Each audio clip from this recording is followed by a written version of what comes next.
poema que nos acaba de, no solamente de recitar, de representar el maestro. También es necesario apoyarnos en Teoría y Juego del Duende, una maravillosa conferencia que da Federico. Él dice que se necesita la ayuda del duende para dar en el clavo de la verdad artística.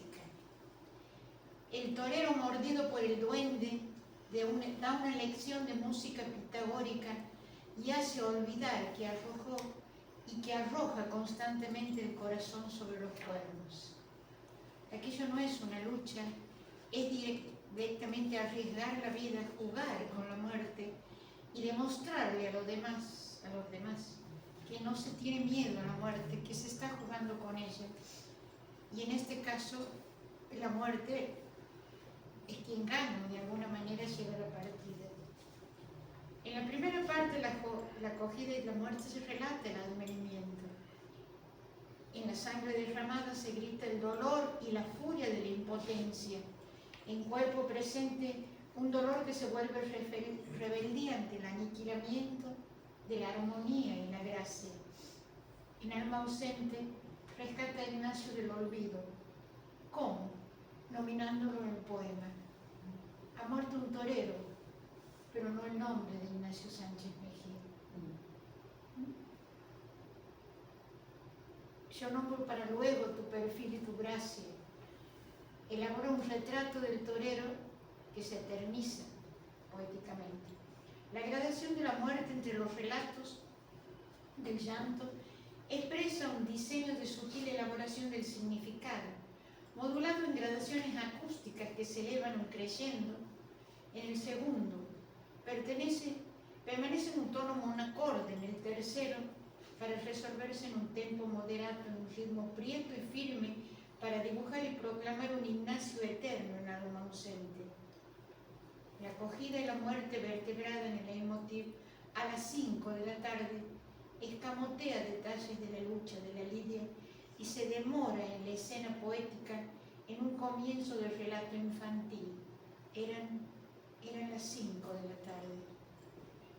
Menciona contados hechos. Un niño trajo la blanca sábana, una espuerta de cal ya prevenida, el óxido sembró cristal y níquel. Ya luchan la paloma y el leopardo. Un muslo con un asta desolada, las campanas de arsénico y el humo. En las esquinas, grupos de silencio. Esa expresión, grupos de silencio, comentábamos, la pureza, el logro total, el logro final de la metáfora, en donde no hay el silencio, en grupos, digamos, en reunión, podríamos decir con palabras actuales, en barras, en piquetes. ¿Qué tanto silencio que de pronto se aglomera? El silencio de la multitud ante ese espectáculo. La emoción que estaba describiendo, de alguna manera, es una intensidad, es hasta cierto punto una gradación, una exacerbación en un espectáculo de sangre, de coraje, de no importar la vida. Realmente se ve en España y es la persistencia de ritos y de costumbres muy antiguas. Entonces, ya hablamos y él lo señaló muy estrictamente cómo utiliza los tiempos verbales y de alguna manera se acumula, se intensifica el significado marcando los tiempos, el presente, el dolor, la muerte en el presente, el pasado y luego el futuro. Es notable la condensación trágica lograda no solamente por el tiempo, sino incluso por la ausencia del tiempo. Lo logra en los tiempos verbales presente, pasado y futuro, pero luego, abstrayendo el tiempo en nominaciones sin verbo, precisamente fijadas, digamos, de alguna manera ajustadas con el leitmotiv a las 5 de la tarde, todo toma un tono más trágico, ¿no? Una espuerta de calza prevenida a las 5 de la tarde y un muslo con un asta desolada a las 5 de la tarde. Siguen las nominaciones sin verbo, las campanas de arsénico y en las esquinas grupos de silencio y el toro corazón arriba a las 5 de la tarde. A las 5 en punto de la tarde. ¡Ay, qué terribles 5 de la tarde! No hay verbos. Y el significado se condensa, toma fuerza precisamente en esa ausencia de verbos. O sea que es el trabajar con la palabra en presencia y en ausencia. Y así logra esas metáforas que son realmente mencionábamos anteriormente, trompa de lirios por las verdes, trompa de lirios por las verdes ingles. De alguna manera, cómo juega no solamente la palabra trompa, la herida está en la ingle, pero de alguna manera esa trompa se refiere también al cáliz, que pueden ser los lirios o los juncos, símbolos de vida, isotopías de vida en él, pero y también trompas y trompeta. La trompeta, de alguna manera, es heraldo, es la forma en que los antiguos heraldos anunciaban, en este caso, la muerte. La trompeta es con la que los ángeles, de alguna manera, nos van a anunciar el apocalipsis o el final de los finales. Está jugando con todo un juego, una trama, digamos, de significado, totalmente libres del elemento real acá, y son realmente la condensación de la metáfora que yo les decía en este momento, el itinerario que va logrando es sobre la muerte. O sea, se va identificando no solamente la condensación del concepto muerte, sino además se va tallando la palabra, tallar digo en el sentido de orfebre, de pulir, de darle más facetas, como se logra una joya, en la parte lingüística, en la palabra, y Lisaca realmente logra extraer de ella diversas imágenes, luces, reflejos que de alguna manera la convierten en una gema.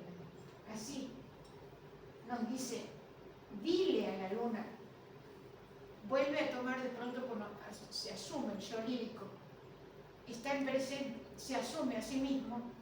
Es muy frecuente en él, lo hizo en Poeta en Nueva York, siempre en alguna manera surge el poeta, incluso en el romance romance sonámbulo, toma parte él, Federico, y dice, dile a la luna que venga, que no quiero ver la sangre de Ignacio sobre la arena. A la luna, que es precisamente la muerte, que venga a borrar, que borre con su luz ese charco de sangre que no puede enfrentar. Así, invoca con indicios vitales como la blancura de los jazmines para detener la visión de la sangre que se niega a ver. Lo que precede la muerte está narrado también en pretérito.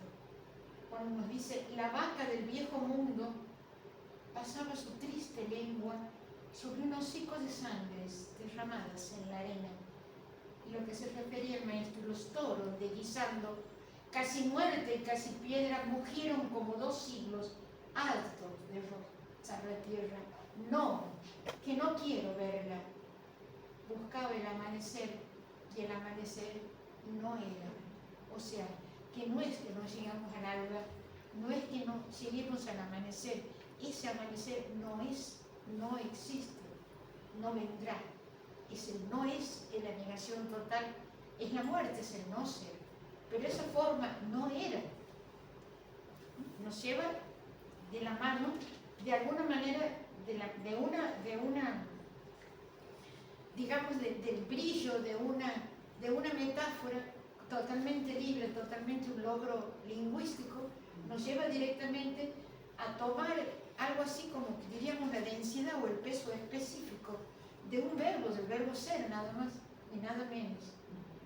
El verbo existir, ser o no ser, estamos en eso. Y no lo dice así, como al pasar, está en una corrida, obviamente. Y aquí, de alguna manera, nos vamos, por ejemplo, nos dice Dorrán, que analice que la idea de la muerte es La corrupción de los cuerpos de los enterrados ya lo hablamos, que de alguna manera le aterroriza a él y a toda su generación, y que de alguna manera trata de liberar o de pasar, que no lo tome, que no lo alcance a Ignacio, que de alguna manera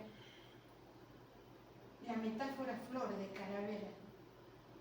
Imagínense, está tratando de escamotear, de quitarle a los elementos patéticos de la muerte, a las ortigas, a la corrupción, a todo aquello que va a romper, que va a quebrar esa calavera, obviamente del perfil de un torero, de un joven apuesto, bello, lo describe en el retrato. Oro de Roma andaluza, dice, le doraba la cabeza. Imagínense una Roma de Andalucía cuando nos habla en el retrato de él. Y así va resaltando, saltamos los planos morfosintácticos. Quiero llevarlos a la intensidad, a la densidad de lo semántico, cuando de pronto nos dice aquí, lo proyecta allí, más allá, hacia el futuro, alma ausente, hacia el Guadalquivir de las estrellas, el río, el que fluye, pero allí en las estrellas está tratando de rescatarlo del olvido, que de alguna manera es la más terrible muerte, ¿no? Y de allí nos lleva directamente, juega del octosílabo al endecasílabo. O sea que no solamente todo elemento lingüístico es, de alguna manera apela a Federico para hacer de este poema, de este llanto, con todos los tonos musicales, una composición realmente insólita, exquisita a nivel lírico, por las facetas que nos brinda. Así, por ejemplo, nos habla también del ruiseñor de tus venas. Imagínense ustedes un ruiseñor que canta en la sangre, que corre por las venas de Ignacio. ¿Qué va a ser de ese ruiseñor cuando el río de esta sangre se detenga? Directamente nos impulsa a pensar, nos pone un ruiseñor, algo vivo, algo tembloroso de vida, en una arteria, y de pronto, ¿qué pasa con él? ¿Qué pasa con él que de pronto está en las venas que hemos visto que se vacían en la arena? Nos está llevando por un subterráneo, por un círculo de dolor, en forma gradual, que de pronto nos encontramos en el medio de todo este escenario de tauromaquia, más allá de todo el fondo musical que nos acaba de dar Julio. Entonces, imagínense, vamos a salir de aquí nosotros tratando de salir del ruedo. Eso me impresiona totalmente cuando está hablando de la sangre de Federico. Nos dice que no hay cáliz que la contenga. No solamente algodones o vendas. Estamos refiriéndonos ya a un contenido sacro que de alguna manera nos remite directamente al altar, allí donde se supone que se transforma, y decimos, por supuesto en un vértice de fe, decimos estar, el que se transforma en el cáliz con sangre de un Dios. Miren de qué manera tan simple, que no hay cáliz que la contenga. Al nivel que nos lleva el dolor, el sentimiento, que de alguna manera lo está agobiando, lo está anonadando. Que no hay golondrinas que se la beban. Ni siquiera las golondrinas van a buscar como buscan el agua, ¿verdad? No hay escarcha de luz que le enfríe. No hay canto ni diluvio de azucenas. No hay cristal que la cubra de plata. Y así, en forma escalonada, gradual, yo diría, en abanico, nos va sumiendo en la desesperación que siente el poeta, porque obviamente es un profundo dolor el que de alguna manera está escribiendo este llanto. La luna de par en par, caballos de nubes quietas, nos dice. Otra vez la luna protagonista de la muerte, diríamos, mensajera de la muerte, o de alguna manera, como los romances sonámbulos, como que ella crea la muerte o trae la muerte de la mano. Pero acá caballos de nubes quietas. Obviamente todos son signos, isotopías de muerte. y la plaza gris del sueño, plazas redondas, obviamente circulares, ¿verdad? Con sauces en las barreras. La nominación con economía de verbos vuelve a encolumnar expresiones sin verbo, y aquí es lo que yo les decía, de qué manera queda dibujado el retrato de un torero, que en lengua española, cuando se quiere enseñar el retrato, la figura del retrato para ser redactado, un retrato de una figura humana, es uno de los ejemplos fundamentales que se toman, ¿no?, en los textos. Nos dice, como un río de leones, su maravillosa fuerza. Quiere rescatar de alguna manera la imagen de Ignacio. Quiere dibujarlo en una tela, como extraerlo de la muerte, extraerlo de la descomposición que viene detrás de la muerte, fijarlo en una tela como un cuadro. Y realmente la fuerza que pone en ello queda, esto queda como un modelo de retrato. Pero miren lo que las expresiones, como un río de leones, su maravillosa fuerza, como un torso de mármol, su dibujada prudencia. No la belleza de sus rasgos o el perfil, lo que está en un torso, en una estatua de mármol, sino su prudencia. O sea, qué gran torero en la plaza, qué gran serrano en la sierra, qué blando con las espigas. Y a la vez está mencionando la dulzura de alguien que toma una espiga en la mano, a pesar de ser un torero que enfrenta la muerte en la arena. Qué duro con las espuelas, qué tierno con el rocío. Nos acerca a qué blando con las espigas, qué tierno con el rocío. La ambivalencia de lo exacto, la ambivalencia de la fuerza y la ternura, o la terneza con que de alguna manera parecieran opuestas, ¿no? Y miren de qué manera nos está poniendo. Qué tierno con el rocío, además. Quieren algo más leve que el rocío. Primero nos dice las espigas y luego nos dice el rocío. Qué deslumbrante en la feria, qué tremendo con las últimas banderillas de tiniebla.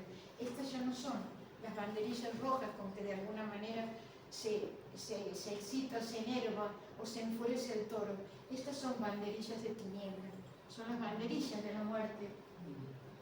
Y así, jugando de esa manera, por corredores de muerte, nos llevan, de alguna manera nos transmite el dolor, en forma lírica obviamente, en testimonio que queda en el lenguaje, en este caso, en este poema, de no solamente un dolor humano por alguien, una muerte muy cercana, una muerte entrañable, sino también,